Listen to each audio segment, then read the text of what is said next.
Here we go. History in the making. Green, green, green. We're less than a month away from round 2 at the LA Coliseum. Can it be as big a hit the second time around? Hi, this is Brett McMillan. You're listening to the O'Reilly Auto Parts Pit Reporters. With me this week, Franck from Reuters and Bruce Martin from Speed Sport. It's the O'Reilly Auto Parts Pit Reporters on the Performance Racing Network. Presented by O'Reilly Auto Parts, your professional parts people. Now, here's your host, Brett McMillan. Hey, welcome to the show. Glad to have Lewis and Bruce here. And getting hard to believe we are less than a month away from round 2 at the LA Coliseum, guys. Lewis, you know, the first round was very successful. A lot of excitement around it. A lot of people showed up for it. But there is an excitement that comes with the first time of things that it's hard to recapture the second time around. So do you think NASCAR, they're adding more cars this year, do you think they can recapture that excitement this time? Well, you know, last year was more of an event than racing. So now they're going to do the more heat races. So that could help. But I think that the excitement was due to people who'd never seen a NASCAR event and all the musicians who came and did big numbers. You know, 45 minutes, I think Pitbull did or something. Whatever. Forgive me. I don't have stats on singers. But that was part of it. But that's it. It's a show. Racing is show business. And if they put on a good show, there will be excitement. But it's interesting. We haven't heard anything about ticket sales yet. Bruce? Well, the key thing about that is whether the people that came last year come back this year. Because last year was a novelty. It was a show. That's why the entertainment was there. It was to bring in a demographic of fans that generally don't ever pay attention to NASCAR races. That succeeded, but as somebody who's been to a lot of street races in my day, a lot of people come to those things because it's a party, it's a big event. Doesn't necessarily mean they're going to become NASCAR fans, though. So I think in a lot of ways, that was a precursor to what we'll see in Chicago on 4th of July weekend with the street race. There's going to be a lot of people that go to that race that have never, they couldn't tell you what a carburetor was or a transmission. They're going to go because it's a big event in the city of Chicago. But the key is, will they want to put up with the logistical hassle that will come with what they do to the city? As far as having it at the Coliseum, great place because you're like right on top of the action. You're really right on top of the cars. And I think that's one of the things that makes the Coliseum race so special. Also, you have USC next door. Yeah. College students. So have a party and you'll have that. So I think college students will be back because you just say party. Yeah. And they come. That's true. That's true. And that's the thing when you look at it. I mean, and I think you guys make a great point. And Bruce, especially when you said how many people are coming back that were there last year. And I know NASCAR has a way of tracking, you know, ticket sales from people who bought tickets last year. Did they buy tickets again this year? I mean, I know we'll hear some numbers, some return numbers, but that's the key. I mean, you know, we talk about the fact that in LA, in the LA market, you have a race already in Fontana. But for those, if you've never been out there before, Fontana is okay. It may as well be in a different state. Yeah, on a good day, it's a 45-minute drive from the LA Coliseum. On a good day. 3 a.m. On a Sunday morning when you're trying to, you know, it's a 45-minute drive when there's no traffic. Otherwise, it's an hour and a half, 2 hours. I mean, that's the thing. It's like it's in another city. The amazing thing about Fontana is it's probably just as easy to get there from San Diego as it is from Santa Monica on some days, which you tell that to some people and they can't believe it. But if you look at the way the interstates are set up, the freeways in Southern California, it's probably an easier shot to get up there from San Diego than from some places on the west side of L.A. Well, and the thing is in the Forum you have, or not the Forum, but in the LA Coliseum, famous venue, obviously, and they talked a lot about that last year. You know, the cool thing about being able to put a track in there, the question was, could it be done? The answer is yes, it did get done. So that part of it has now been answered. So now I think we need to see possibly some better racing this time around. I think because now, to your point, Lewis, it was an event the first time around. Now there has to be some show to go with the show business. Sure. Well, look, they had new cars that were virtually untested. They survived. Well, I'm sure we'll talk about the new car more later today.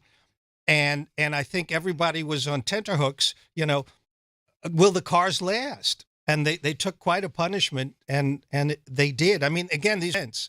But there's that. This year, they know they can lean on each other even more than last time, and more cars. But again, they'll be in broken up into heat races. So again, for racing fans, that's going to be more interesting.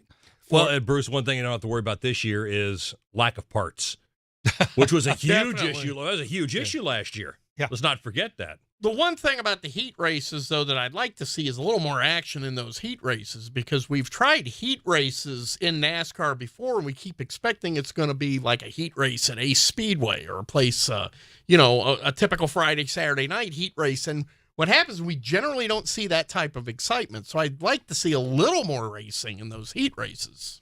But it's interesting you guys talked about it, and Bruce, you brought it up, the Chicago street race. And I think when you ask people what they're most looking forward to this year, or what race they're most looking forward to this year, the Chicago street race is the one that people are talking about, because like the LA Coliseum last year, it's new. It's something we've never seen before. It's something people are curious about. But I think, Bruce, you said it, street races are like big parties. I don't know if you guys have ever been to a steeplechase before, but I used to cover one when I was living in Columbia, South Carolina. They have a huge steeplechase twice a year in Camden, South Carolina. People don't watch the steeplechase. They're out there in the infield at the steeplechase. It's a horse race, by the way. They're out there in the infield with Silver T-Seth. And there's a race like every 25 minutes or 30 minutes, and it lasts 5 minutes. And they're not watching the race. It's just it's a huge party. All it is. How many people at Churchill Downs for the Kentucky Derby are horse racing fans in the infield? Now, the people in the paddock are, because they've got big money on it. But a lot of those denizens of youth that are in the infield, that's like Woodstock with horses to them. Yeah. Bruce, how many times have you driven into the Indianapolis Motor Speedway and there's people passed out already at 8 in the morning for the 500? I used to have to drive over those people to find a spot in the fence when I was a student at Indiana University. But, that's the thing about big events. The reason they're big events is because they transcend the actual sport. Yep. It's amazing. Well, I've seen people pass out on the golf course, but that was during the tournament. It's pretty hot here last summer.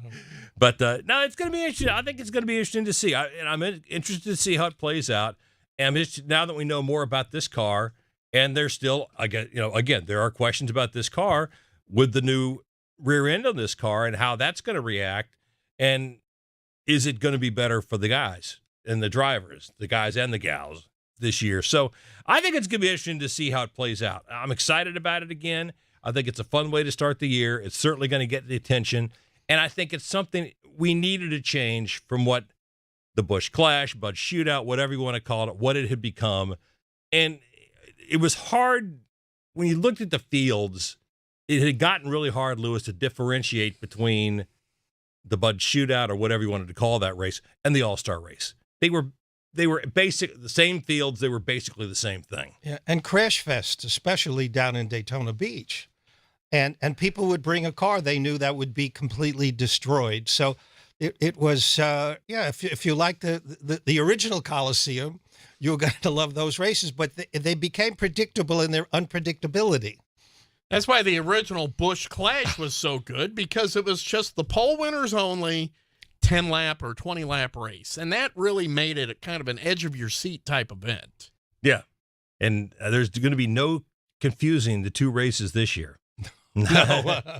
That's the other race people are looking forward to. The return to North Wilkesboro, to see what that's going to be like. Yep. And who knows? Well, unless you've been around way back. It'll be a trip back in time. In fact, they might find an old notepad I've lost there from 1996 or 95. I'm guessing they probably tore down the old photography stand in turn 3 that I used to stand on. Whew. I looked down one time, and there was a car on the wall about 6 feet away from me, and I didn't even. But they're keeping the NASCAR Winston Cup mural on the back of the grandstands for retro's sake. Are they going to use old hand-operated scoreboard that used to get updated every 10 laps? That's what they're going to do. That's amazing to me. They're not going to have electronic We'll get scoreboard. Howdy Bell down here to operate it. But we're not going to have Don Wilson whispering in our ear, stop by the press center, or stop by the press office on the way out, when he used to give us our little Stuff that revenuers went after. Oh, I never got that. All right, when we come back, we talked a lot about things that are going to be new this year. Well, one of the things that's going to be new is the rear end of this new car. Did we learn enough about this new car last year to balance the playing field to the point that we're going to see more new winners this year or more individual winners? Is 19 still the magic number, or do we get to the point now where the big teams start to step ahead? Stay with us. Can your IRA stand up to the next financial crisis that our top economists are saying is at our doorsteps? By allocating a percentage of your IRA into physical gold and silver with a tax-free rollover, you can diversify and safeguard your holdings from turbulent markets and economic downturns by putting your IRA back on the gold standard. Find out how to safeguard your assets with a tax-free rollover with a Genesis Gold IRA, the only IRA that can hold physical precious metals. Call now for your free gold and silver report. Protect your IRA today with one simple phone call and learn how to qualify for up to $10,000 in free silver. Call Genesis Gold Group, empowering faith-driven stewardship. 800-583-5345. 800-583-5345. 800-583-5345. That's 800-583-5345. Brett McMillan returns with his guests in just a moment. This is PRN, the Performance Racing Network.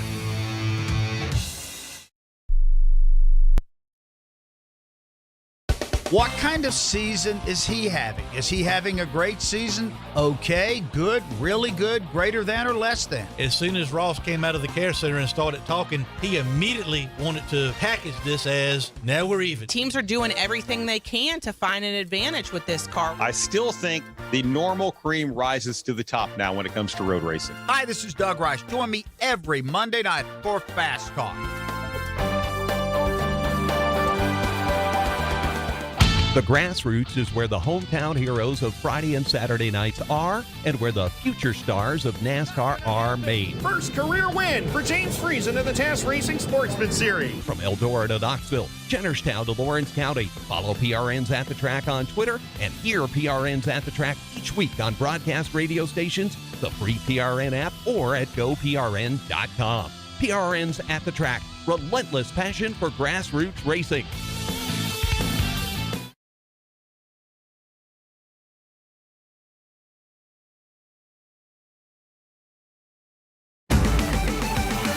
Check out all of our show pages on goprn.com to find archive shows and more.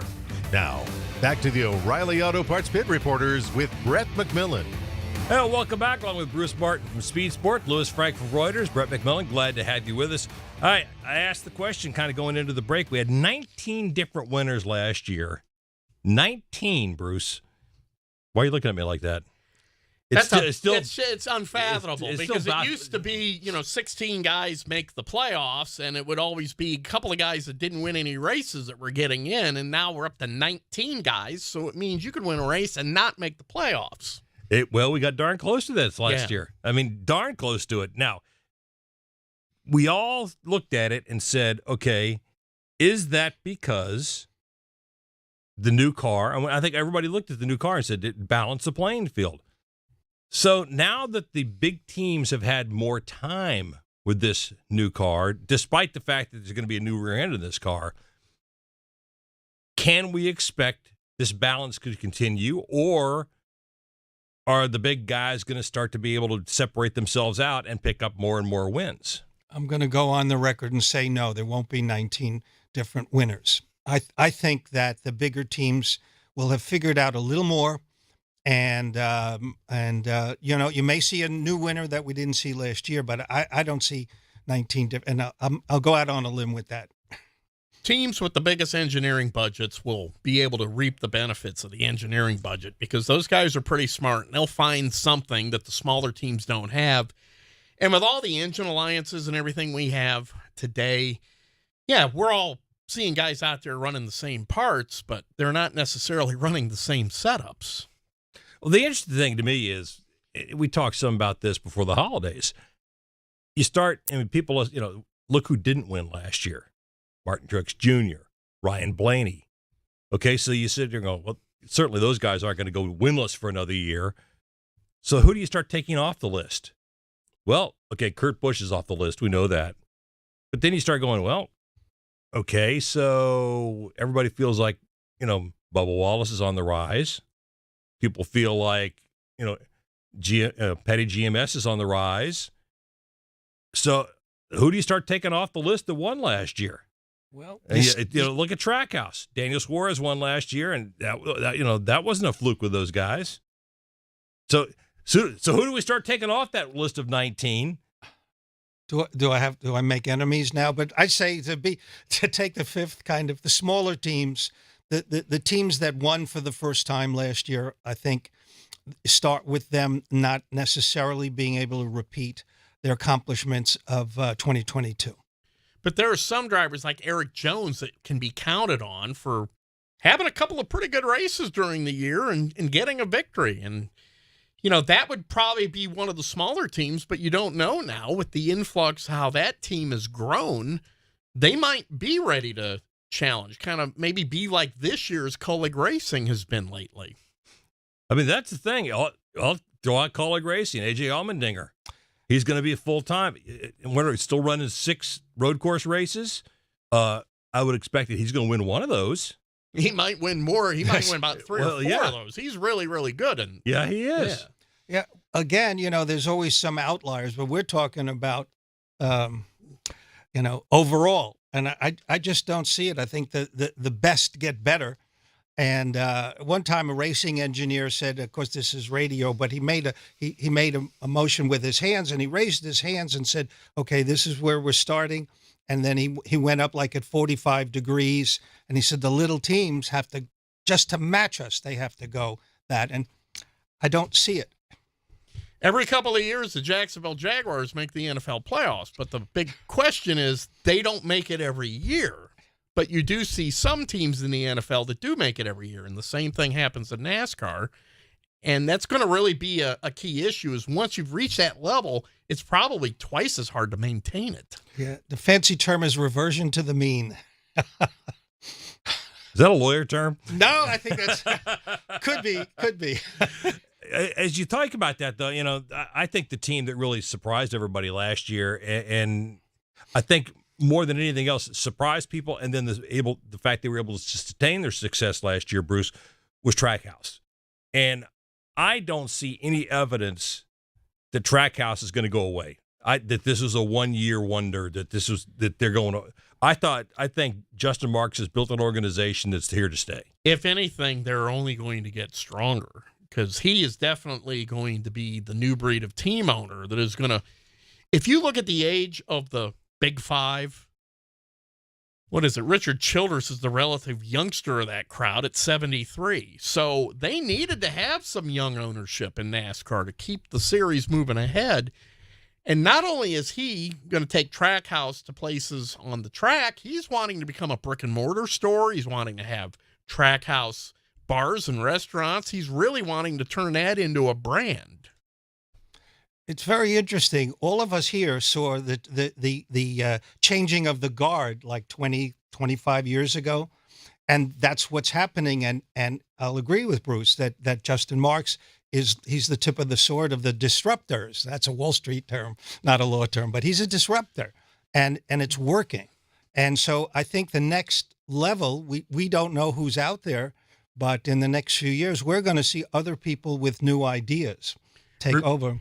Remember All-Star Racing with this guy from City Chevrolet that was starting a team Rick back Hendrick. in 1984? Something or other, yeah. Look at him now. Almost closed his shop. Yeah, look at him now. Yeah, grab Harry Hyatt off the dunk pile and brought him in to help out. Yeah, and that's the thing. I mean, but we've seen, and we sat on this show 5 years ago and said, where's the next generation of owner coming from? Well, take a look at it now. Jeff Gordon is now positioned to take over things at Hendrick Motorsports if he hasn't already. I mean, we hear a lot of the guy, thanks to Jeff Gordon and Mr. Hendrick. I mean, we're hearing a lot of this. So we don't really know how involved, to what extent. We know Jeff's very involved, but we don't know how involved he really is. But, now you got Denny Hamlin's an owner now. You've got Brad Keselowski, is an owner now. Jimmy Johnson. Jimmy Johnson is coming in as a part owner now. I mean, you're getting this younger the younger group or guys are coming in, and Justin Marks is a perfect example of it. Yeah, all of a sudden you turn around, and it has gotten younger. I'm going to throw a name out there. I spoke with him yesterday, did a story on him today. Michael Andretti says once he gets the Formula One team approved, then he wants to get a NASCAR Cup Series team in the next couple of years. He has a lot of money behind him from investors with Project 1001, which is really the driving force in his Formula One effort. And I asked him point blank, I go, well, what about, you're now one-upping Roger Penske? And he says, well, Roger has a NASCAR Cup Series team. And then I asked him, I go, are you still interested? He goes, most definitely. I think I need to do it within the next couple of years.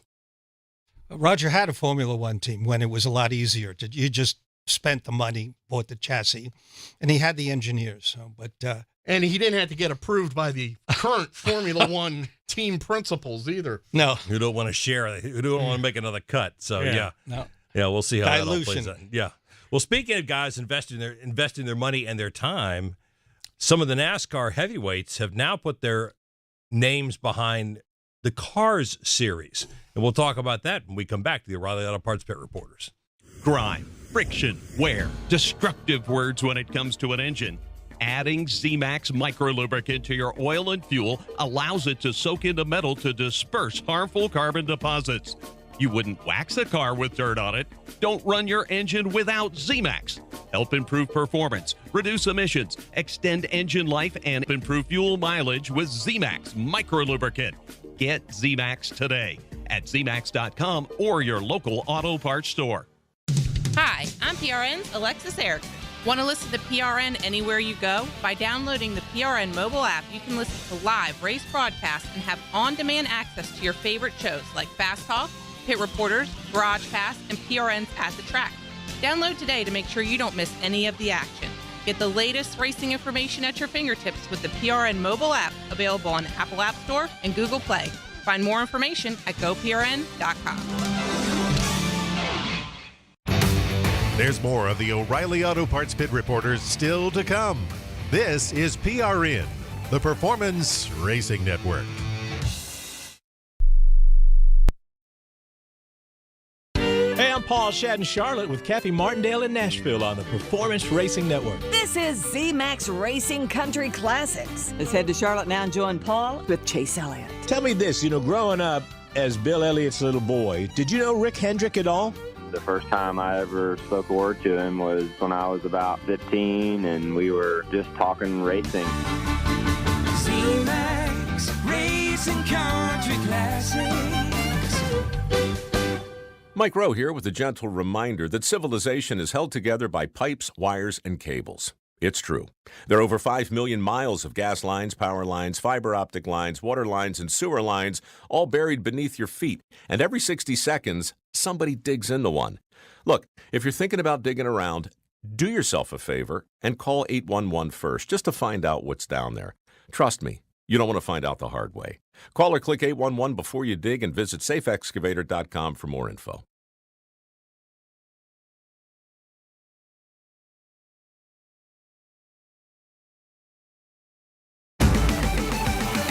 Check us out on YouTube at GoPRN Live.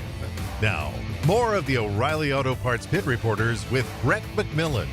Hey, welcome back, along with Louis Franck from Reuters, Bruce Martin from Speed Sport. And you both always have other people throwing money at you. Well, I make it sound like you're no, but you guys, hey, if somebody's got a story they want written, and you're more than happy. I wouldn't exactly call it throwing money at us. These days, yeah. They throw work at us. I'll there say you go. that. Okay. And we do get compensated, but it's not like they're throwing bags Well, would you like of to money plug? Would you like to plug some of the other folks who are compensating you for your work? Forbes. Forbes. Very nice. On occasion, I do some stuff for NBCSports.com with Nate Ryan. And also, I have a weekly podcast that focuses on IndyCar called Pit Pass Indy, which is available on all podcast platforms. It's produced by Evergreen Podcast. All right. Lewis? I'm not plugging any. I do some corporate work behind the scenes. And Okay. Yeah, we won't talk about that. Yeah. We're like NASCAR. We'll shut that down. Now, wait a minute. The government wants to hire 87,000 more IRS agents, but I turn in all that. That's right. There you go. But the Republicans are getting rid of the IRS, so don't worry about it. But that's politics. We don't want to talk politics. Let's talk about cars. The late model stock series that now is heavily invested and basically being run by Justin Marks, Dale Earnhardt Jr., Kevin Harvick, and Jeff Burton. Obviously, this is not a NASCAR series, but this is these guys throwing their support behind grassroots racing. And they have said, Lewis, that they want to keep this as the kind of series where a guy can haul his car on the trailer out back, behind him. Not a big hauler, but on the trailer behind him, haul it in there and make things, go racing. Yeah, well, what I read in the release is still the people running it in 2022 will run it.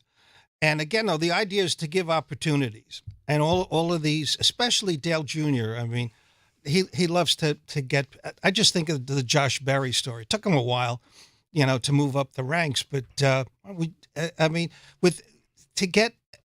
get noticed, to get a ride, and you don't have any money, now all these famous drivers and owner, now all of a sudden you can say, hey, I've got a regular job, but Dale Earnhardt Jr. is going to be at the track. Give me $100. Give me $400 for tires probably cost more than 400 even now. But you know what I'm saying is it's a chance it's helping them get exposure. I'm probably the only one out of the three that's actually covered a cars race. Mike Kirchner of Speed Sport came up to me in October and was in a pinch, and he says, I got an extra thing for you to do. Can you do this cars race at a speedway?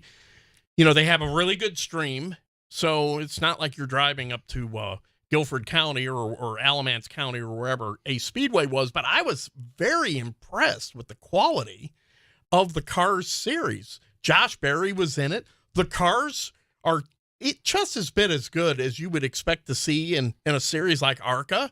The racing was very good. The stream was extremely professional. And I came away from that really highly impressed with the quality of that and said, grassroots racing has a chance to continue if a series such as Cars is out there competing races. So I think it's a really good thing to get these guys involved because they understand that without the grassroots, it has such a domino effect. Not only do you need to get drivers from grassroots racing, you also need to develop fans in grassroots racing. Well, and we go back to what we talk about, with these weekends that we've speculated you could have. We have it at Indianapolis, so the Brickyard weekend where they have IndyCar and NASCAR running together.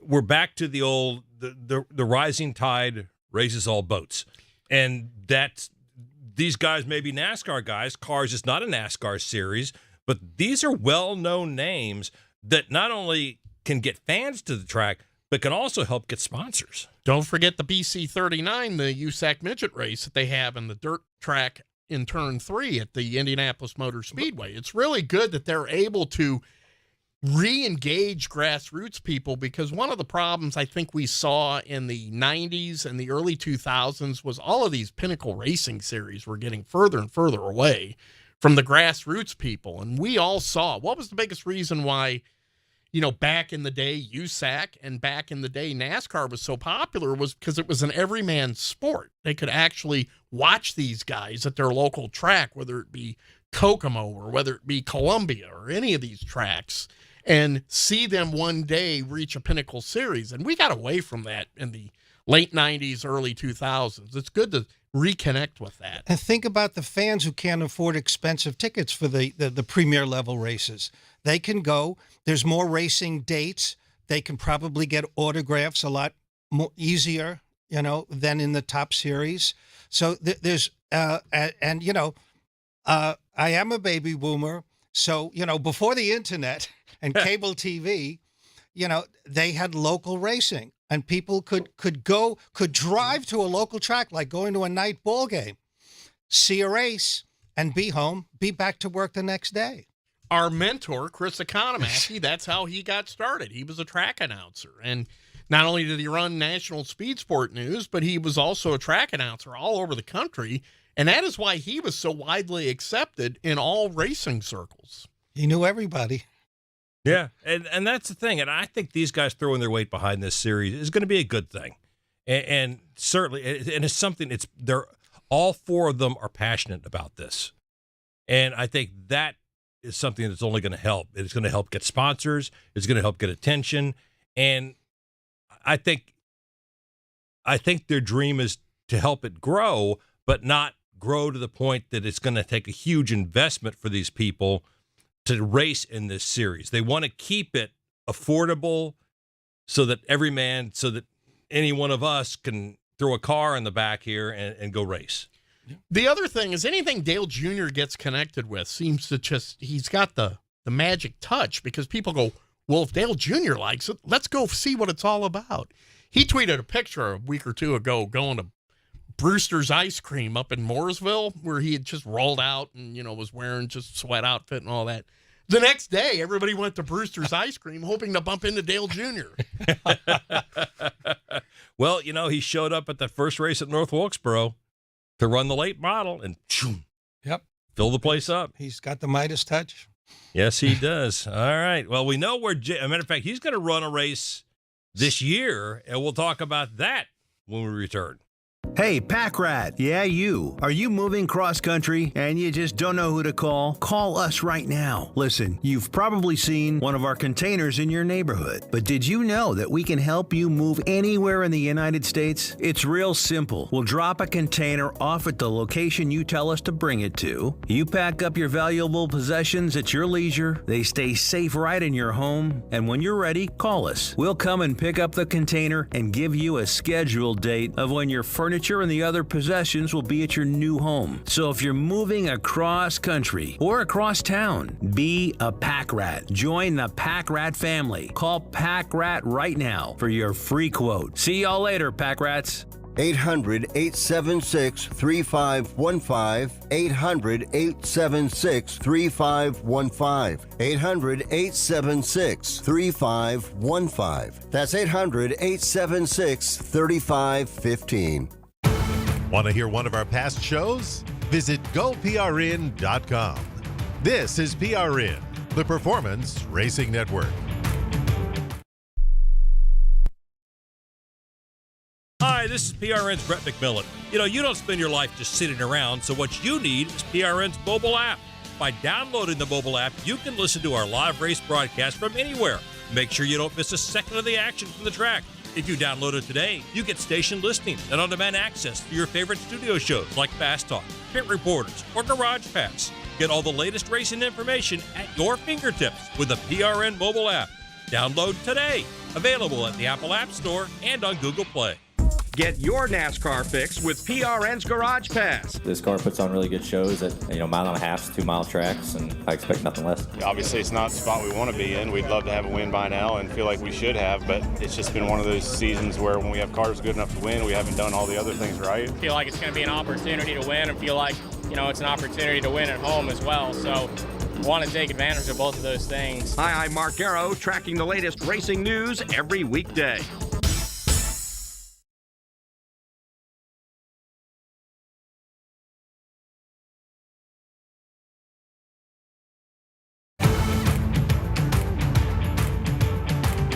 Follow at PRN Live on Twitter for show news and information.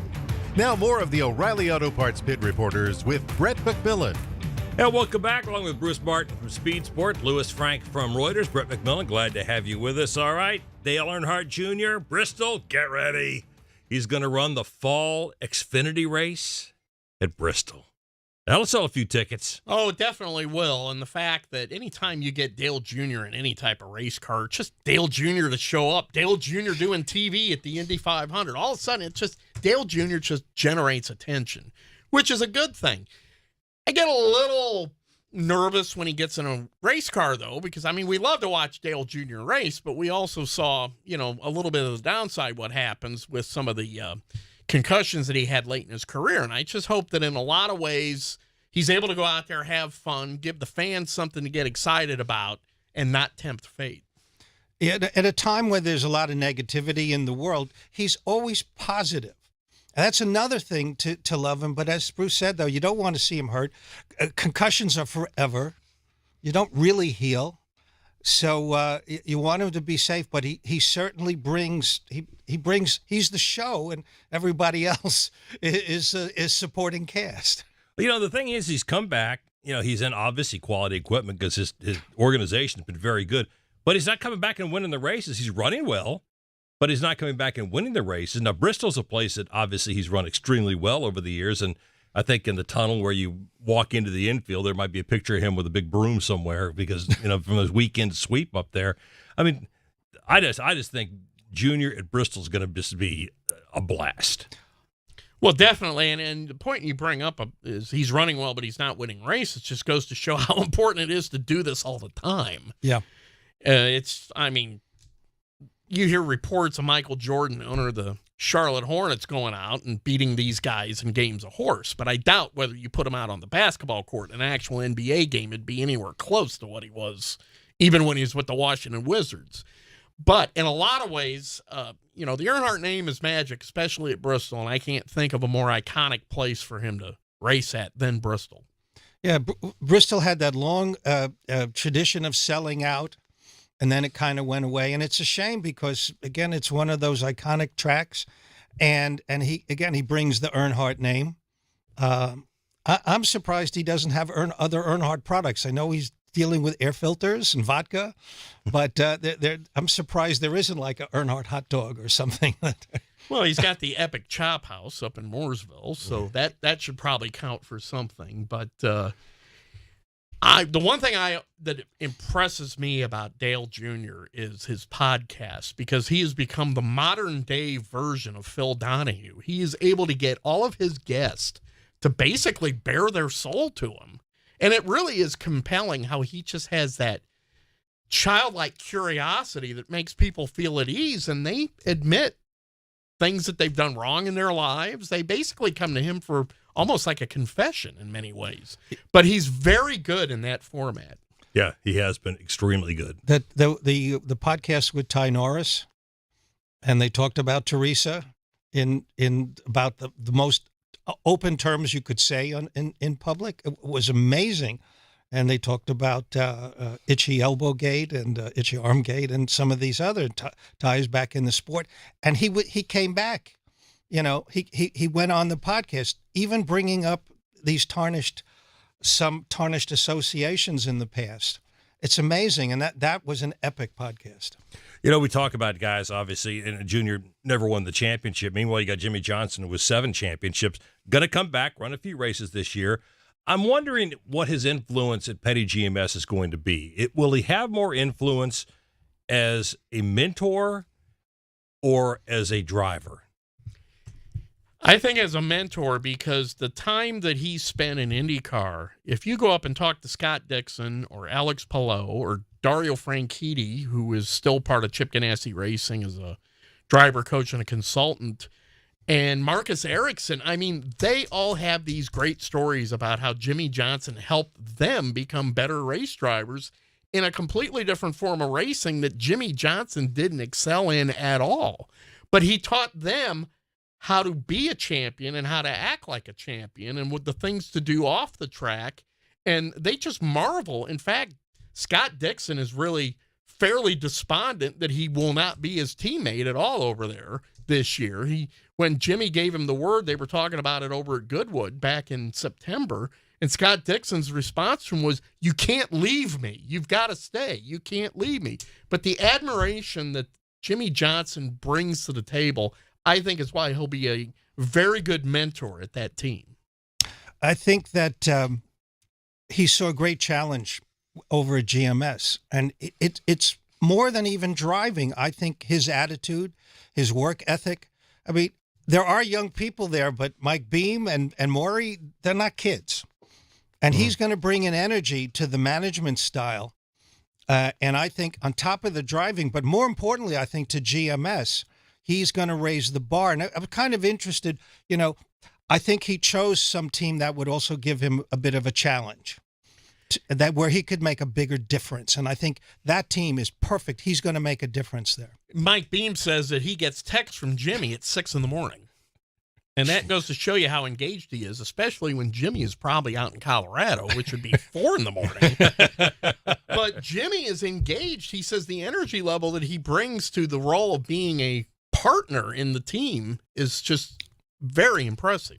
Well, the thing is, he doesn't know this car, and they're going to tracks he's never run at before. But I got to believe from a mental and a preparation standpoint, I mean, that's one of the things that Junior talked about when he got over to Hendrick. You know, he said, I thought I knew how to prepare mentally for a race until I got over there and I'm watching Jimmy and Gordon and going, oh, I'm not even close. But I think that's where I think Jimmy can bring a lot to the table. Yep. But as I said, I think he chose this team. He could make the biggest difference. If he had some role at Hendrick, and I'm sure Jeff would have found something for him, it would be tiny incremental. This thing is going to make that team better. And I think he chose that challenge, and he chose something that wasn't easy. Just like when he chose IndyCar, it wasn't easy. He chose something that really challenges him. And, I applaud him for this effort, and it will bear fruit. And the other thing is he'll be very good with marketing and with sponsors. If he can get the number straight. Yes. Yes. How many times is he going to say in the 48? How many times you got a good point on that. It's just like when drivers swap teams, you even hear in the Daytona 500, they get called by last year's car number. But it'll be interesting, and it's also with the new number, it's going to be interesting to see how quickly the fans gravitate toward it. Yep. It's not going to be much different, but it will be different. Absolutely. Well, speaking of new numbers, obviously we talked about, in the past, Ty Gibbs is not going to run the 18, even though that was Joe Gibbs' original number. Ty is going to run the 54. The 18 is going to be kind of set aside for a little while by Joe Gibbs. And that's our O'Reilly Pit Reporter's question this week. Should Gibbs have given Ty the 18 instead of the 54? So that's your choice, 18 or 54. Our last question was, what will you remember as the top story of 2022? And it's pretty interesting. It's very balanced. 28% said parity, 19 different winners, and 28% also said the emergence of Trackhouse and Chastain's Martinsville move. Or as I like to call it, the watermelon. It's kind of hard to argue against that last choice. Yeah, it's pretty good. 22% said the debut of the next-gen car, and Kyle Busch leaves Gibbs. So there was a lot to talk about. When we come back, I'm going to find out what these guys think the big stories are going to be, or the big stories they're watching for in 2023. Stay with us. You wash the outside, clean the inside, and make sure maintenance is up to date. Pamper your car's engine and fuel system by adding Z-Max Micro Lubricant. Using the fluids as a carrier to reach internal parts, Z-Max literally soaks into metal, dispersing harmful carbon buildup. This helps improve performance, extend engine life, and reduce emissions. Get Z-Max today at zmax.com or your local auto parts store. Make your plans now to stay at the South Point Hotel Casino and Spa next March when NASCAR returns to Las Vegas. They have great race ticket and room packages for you to choose from. The South Point also features a wide variety of excellent dining options at 11 different restaurants. Or you can enjoy the 16-screen movie complex and visit the 64-lane bowling center. Visit southpointcasino.com and make your reservations today. Stay where the racers stay at the South Point Hotel Casino and Spa. We've got more of the O'Reilly Auto Parts Pit Reporters in a moment. This is PRN, the Performance Racing Network.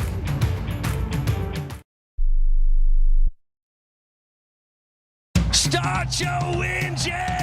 Chastain in turn one drives it in deep to the bottom of the racetrack. He'll slide up in front of William Byron. 3 wide now, down the backstretch, into the bottom of 3. Side by side down the front stretch. 1 lap to go here in Vegas. Larson with a nose out in front of Bowman down the Nellis straightaway. They stay door to door, side by side. Bowman at the bottom. He slides up in front of Larson. Larson with the crossover. He's out of time. Here goes Ross Chastain. He's going to the bottom of the racetrack. Now we've got a half a dozen cars sliding through the infield rash. Noah Gregson has spun, but they are still side by side for the lead. Allmendinger's got the advantage on the inside into turn 3. When the NASCAR Cup Series races at Las Vegas, Atlanta, Circuit of the Americas, Bristol, Dover, Charlotte, Sonoma, Nashville Superspeedway, New Hampshire, and Texas, it's right here on PRN, the Performance Racing Network. Allmendinger gets jumped out of the way by Kevin Harvick. Harvick goes to P1 with Elliott.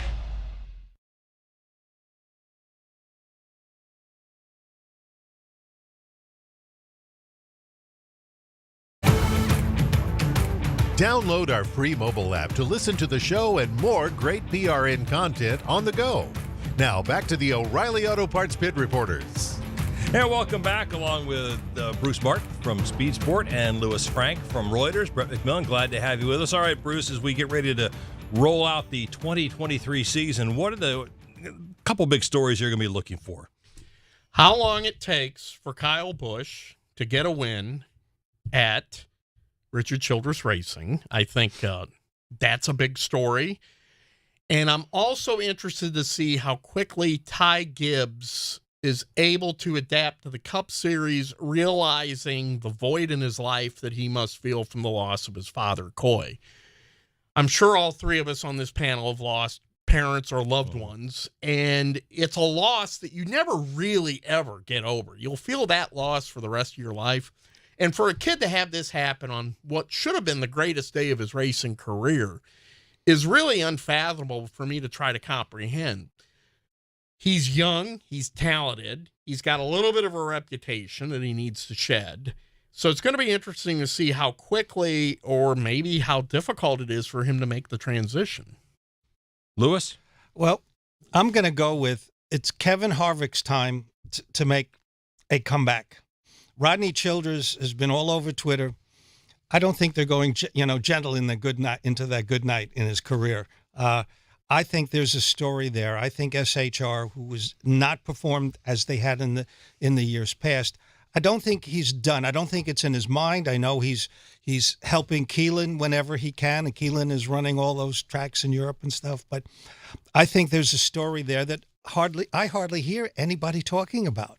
And that's why I'll pick that as a story, an outlier story. And again, how good is the adjustments to the next gen car going to be for the drivers? Are we going to face this? And also, think about this: if you wreck a body or chassis part, that's pretty cheap. But now that they've made the rear end more sturdy, that's a drivetrain. That's going to cost a lot of money if you got to replace a drivetrain. So costs, we have the spare parts, but I think costs may go up. You fix something, another weakness shows up. So that's something to look forward to this year. I think Kevin Harvick deserves to have one more great season because in a lot of ways, I've always thought that he's got more Dale Earnhardt in him than any driver in the field. He had that attitude. He had that aggressiveness. He had the ability to be intimidating. He was tremendously talented, and I would like to see him get one more hurrah.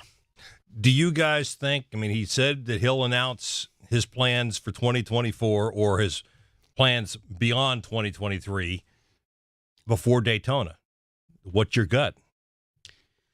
Well, with a shortened Speed Week schedule, it doesn't give him a whole lot of time to make that announcement. So unless he's going to step up to the dais during Media Day and say that's doesn't have very many days after Media Day until the start of the race. So that'll be interesting. If he made that announcement that he wasn't coming back in 2024, I'd say it would probably make Media Day a little bit easier for the rest of us because there's our story.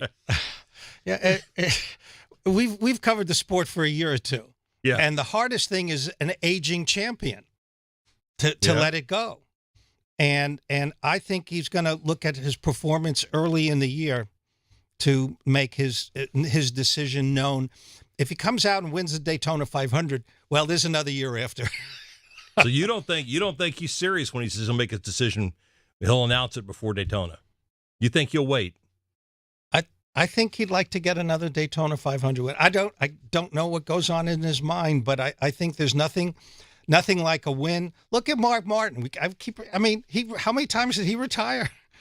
And at almost the virtual end of his full-time career, he finishes second in the championship. So as long as you think you're competitive and the results match what you think, you're not going to let it go. How many times did we have Terry Labonte's last race? I think about a dozen times we had Terry Labonte's last race. It'll be interesting to see. My gut tells me this will probably be Harvick's last year. I don't know. I have nothing to base that on. It's just a gut feeling. I think he'll announce that this will be his last year. He's got so much. You guys talked about it. He's got so much going on with Keelan, and now he's involved in this cars thing. I could see him get into some ownership somewhere along the line. Maybe, get some more ownership, get an ownership stake at Stewart Haas or something. I don't know, but I could see him. How about Truex? Is this his last year? He's kind of intimated that. Yeah. But he was one. He and Kyle Busch were the guys walking around in September going, "Somebody, please turn the calendar now. I've had it with 2022. Turn the calendar." I just still look at him as a guy who's still got a lot of time left in him. It seems that, but when you look at it, he really came upon the scene 2003, 2004, which, as we all know by now, that's a long time ago. Yeah. That's 20 years ago now, but he's a guy I never, ever thought got the full credit that he deserved. He was a great driver, and he was a champion, and he would be dominant and win all these races, but he was never one of the first 4 or 5 names that would come out of a fan's mouth about stars of NASCAR. And I always thought that he got overlooked for some reason. Yeah, and he was unduly punished. To talk about the itchy arm gate. Yeah. So I don't know. I have a little harder to read. He's very good at as Harvick was out there with his emotions and his reactions, Truex is just, in public, you don't see a whole lot of change in attitude. So he's a harder guy for me to read. He was like a Tim Duncan was with the San Antonio Spurs. Duncan won a lot of championships, was a tremendous player, but people don't talk about him in the same terms as they do Michael Jordan or Kobe Bryant or LeBron James or Larry Bird, but all Duncan did was win championships. Yeah, quiet guy, but but last year he seemed to talk a lot like this. He wanted to do it one more time, wanted one more shot at it, one more good season, because last year was such a disappointment. Yeah, if you're a champion, you don't want to go out on a dull note. Forget sour note, a dull note. And we've seen drivers stay too long. Yeah, we have. And the thing is, in recent years, we haven't. Yeah. The guys who've walked away recently, I don't think you could really say they've stayed too long. No. Gordon, Stewart. When we started, NASCAR's big names were all in their 50s. Yeah. Yep. Oh, yeah. Well, because they weren't getting paid. Well, they weren't getting paid. They weren't getting paid like the guys were getting paid in the early 2000s. Harry Gant didn't even become a rookie till he was 38. Yep. Oh, I know. These guys were still, they wanted the money. They needed the money. In the 1980s.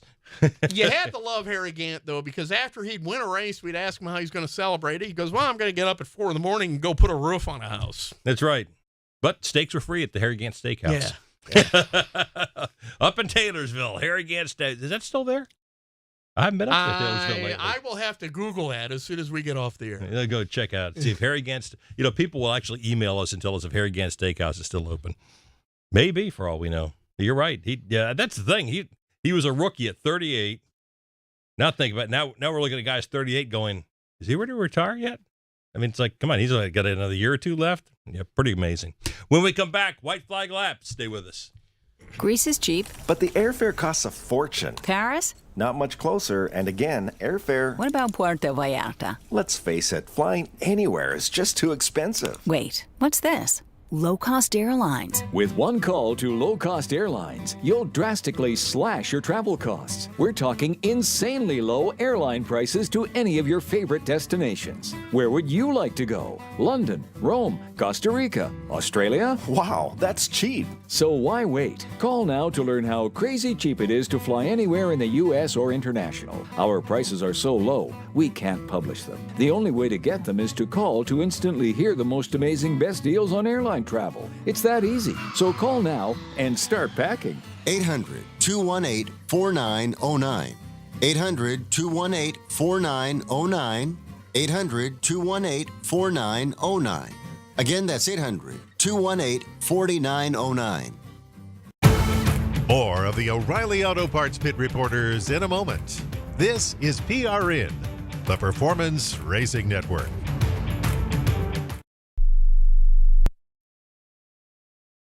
I'm Paul Shadden Charlotte with Kathy Martindale in Nashville here on ZMAX Racing Country. Going to Nashville, Kathy and Thomas Ray. Dirk Bentley said that your album blew his mind. That's probably one of the highest compliments you could get. Yeah, if Dirks likes it, then you know that hopefully some people are going to like it. We're so proud of bringing you the best singers in country music and the biggest stars in NASCAR. ZMAX Racing Country, music from the fast lane. From the Granite State of New Hampshire down through North Carolina and all the way to California, the Speedway Motorsports Incorporated footprint is truly national. That's your engine! This is Bristol. Hey, drivers, light these bad boys up! From zero to wow. We've got a car in trouble, and that, guys, will bring out a caution. Fans are on their feet. SMI action is never ending.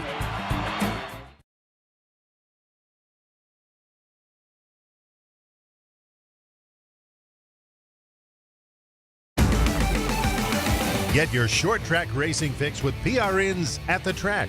Visit GoPRN.com. Now, more of the O'Reilly Auto Parts Pit Reporters. Well, we've answered the question. The Harry Gant Steakhouse is now closed. It is now, the building is now occupied by the House of Egg Roll and Pho. There you go. It's a long way from the Harry Gant Steakhouse. Oh, yeah. But the good news is Pulliam's in Winston-Salem, Bill France Jr.'s favorite hot dog joint, is still in business. They sell Martinsville hot dogs? They are much better than Martinsville hot dogs. Oh, that's heresy, I think, in some, they are in some much, quarters. much better than Martinsville hot dogs. It's time now for our white flag laps. First up, from Reuters, is Louis Franck. You know, I laugh at myself. The more things change, more things stay the same. And, you know, as the season ends, it's like, can we get to the championship? And can we get to this? And now that the calendar has turned, it's like, man, I can't wait to get to the Coliseum. I don't know what it is. This hasn't changed. I've been doing this for decades. And the same feeling. I look forward to some stories, like I said, Harvick at SHR. And, you know, I don't see, like I said, I think the cream, again, cliche, cream will rise to the top. The bigger teams, we won't get 19 different winners first-time winners this year. All right. Be interesting to see how it all plays out. Next up from Speed Sport, Bruce Martin. What really strikes me about New Year's Day is how, in this sport anyway, you go from 0 to 198 like that, because January 2nd, people are starting to test. Or in some series, they're starting to test at least. But it is just amazing how the offseason just seems to like fly by faster than the Daytona 500 in many ways. But in a lot of ways, you do reach that one point in the offseason where you are ready to get back to work and you're ready to start chasing down stories and chasing down this and chasing down that. And we're here already, and it won't be that long before...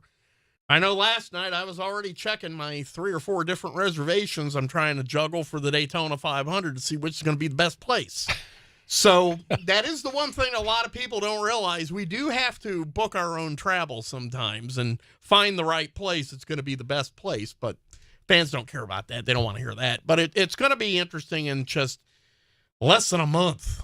We'll be on our way to Daytona. Yep, hard to believe. It is here. Well, experts say we never stop learning, and 2022 was certainly a year of learning in NASCAR. We learned a lot about the new car, some of it good, like its durability and raceability on intermediate tracks, and some of it not so good, like fires out of nowhere and drivers suffering harder hits than they say they have in years.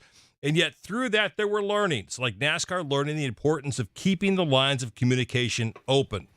And we learned that nothing is forever. Just ask Kyle Busch and Joe Gibbs. Now we've turned the calendar, wiped the slate clean, and we're getting ready for a whole new book of lessons. Talk to you next week. The O'Reilly Auto Parts Pit Reporters on the Performance Racing Network was presented by O'Reilly Auto Parts, your professional parts people. This is PRN, the Performance Racing Network.